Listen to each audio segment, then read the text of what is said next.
అందరికీ good morning. ఒకరోజు ఒక రాజుగారు అడవికి వెళ్ళారట.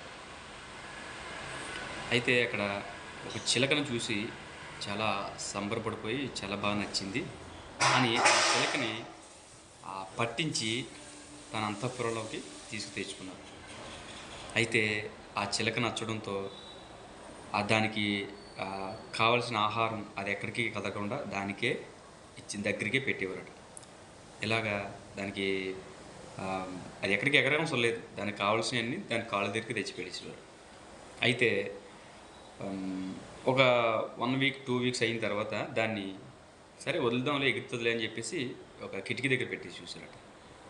ఎగరడం కనిపించలేదు. ఏంటిది, అడవిలో ఎంత చక్కగా చలాకీగా ఆడుకొని ఉండే చిలక ఇక్కడికి వచ్చేసరికి ఎగరటం లేదేంటి అనుకున్నారట.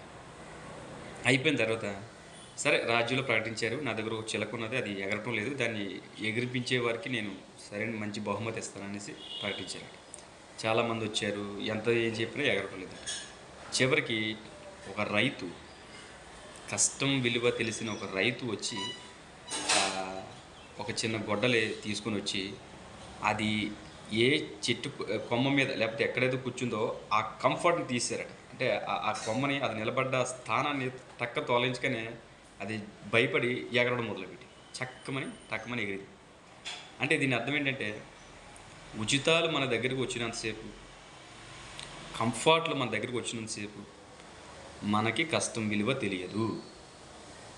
కష్టం విలువ తెలియాలంటే కంఫర్ట్ జోన్ నుంచి ఖచ్చితంగా మనం బయటికి రావాలి. మనమైనా మన పిల్లలనైనా సరే. Thank you.